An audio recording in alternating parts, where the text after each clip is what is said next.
আপনারা যারা অনেকে কন্টেন্ট মনিটাইজেশন পেয়েছেন, যারা খুব সামান্য ফলোয়ারে আপনারা কন্টেন্ট মনিটাইজেশন পেয়েছেন ফলোয়ার কম থাকার পরে, তো আপনাদেরকে বলবো যে আপনারা ঘাবড়াবেন না। আপনাদের ইনকাম এখন হবে না। তো আপনাদের ফটো থেকে, আপনাদের স্টোরি থেকে, আপনাদের লেখা পোস্ট থেকে আপনাদের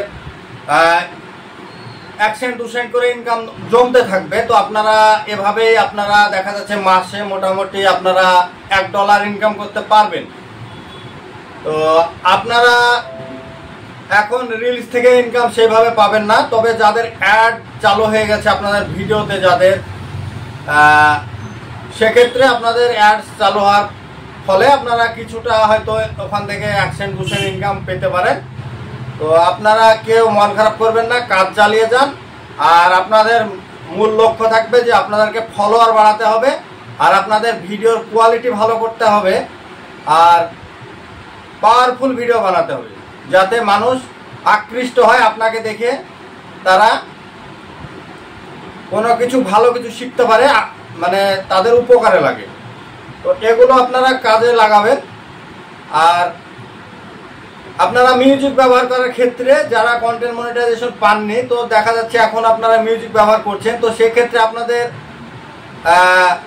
কপিরাইট আসার সম্ভাবনা আছে। তো ধরেন এখন কপিরাইট আসছে না, কিন্তু দেখা যাচ্ছে যে আপনার ভিডিওটা আপনার 5 মাস পরেও কন্টেন্ট মনিটাইজেশন যারা পাননি বা পাওয়ার পরেও দেখা যাচ্ছে যে অনেকের কপিরাইট আসছে।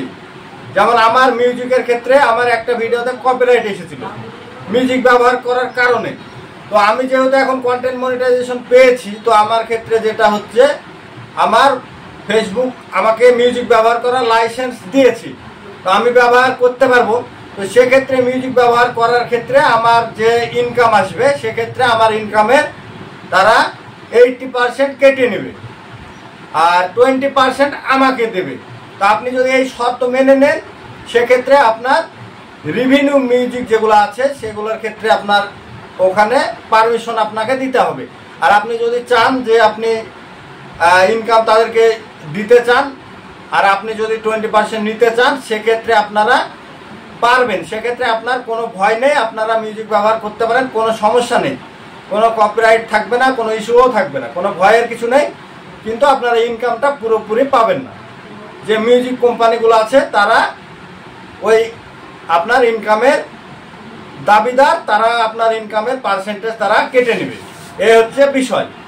তো আমরা যেমন পারমিশন পেয়েছি, আমরা যে কোনো মিউজিক, রিভিনিউ মিউজিক ব্যবহার করতে পারবো, আমাদের ভিডিওর ক্ষেত্রে লাগাতে পারবো। তবে সব থেকে ভালো আপনি যদি নিজে মুখে অরিজিনাল ভিডিও বানাতে পারেন, নিজে কিছু বলে ভিডিও বানাতে পারেন, সেক্ষেত্রে আপনারা পুরোপুরি ইনকামটা আপনারাই পাবেন। আর মিউজিক ব্যবহার করলে মিউজিক কোম্পানি আপনার ভিডিওটা যদি কোনো কারণে ভাইরাল হয়ে যায়, সেক্ষেত্রে দেখা যাচ্ছে যে আপনার ওই ইনকাম আসবে, সেই ইনকামে তারা দাবি করবে একটা। তো আপনার ওই ইনকাম থেকে তারা কিছুটা দাবি করবে এবং তাদেরকে দিতে হবে। আপনারা যদি তার শর্ত মেনে নেন, তাহলে আপনারা ভিডিওটি রাখতে পারবেন।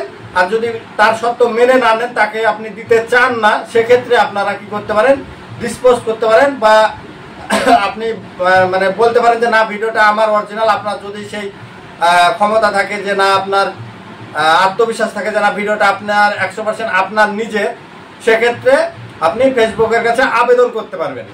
আর যদি না হয়, সেক্ষেত্রে আপনাকে ভিডিওটি ডিলিট করার কথা বলবে, আপনাকে ডিলিট করে দিতে হবে, তা না হলে আপনাকে পারমিশন দেবে না। তো এগুলো যারা জানেন না, তারা এগুলো জেনে কাজ করুন। আর সবসময় চেষ্টা করবেন নিজের ভয়েসে ভিডিও ছাড়বেন নিজে, এটাই সব থেকে বেটার, এটাই সব থেকে বেটার, এটাই সব থেকে ভালো। তবে বড় কোনো মিউজিক যদি অ্যাড করেন, আপনার গানের মিউজিক বা নাচের মিউজিক, ডান্সের মিউজিক, সেক্ষেত্রে আপনার কপিরাইট 100% আসবে। কারণ আমার এসছে, আমি জানি। তো সেক্ষেত্রে আমি কি করেছি, আমার যেহেতু পারমিশন আছে, লাইসেন্স আছে, সেহেতু আমি তাদেরকে আমার রিভিনিউ কিছু ইনকাম তাদেরকে শেয়ার করেছি, তাই আমার কোনো সমস্যা নাই বা কোনো সমস্যা হয়নি। তা আপনারাও পারবেন, যারা জানেন না এগুলো জেনে কাজ করবেন। আর কোনো কিছু জানতে চাইলে অবশ্যই আমার ভিডিও নিচে কমেন্ট করবেন, যেটুকু আমি জানি আপনাদেরকে সহযোগিতা করব। ভালো থাকবেন, সুস্থ থাকবেন, বাই।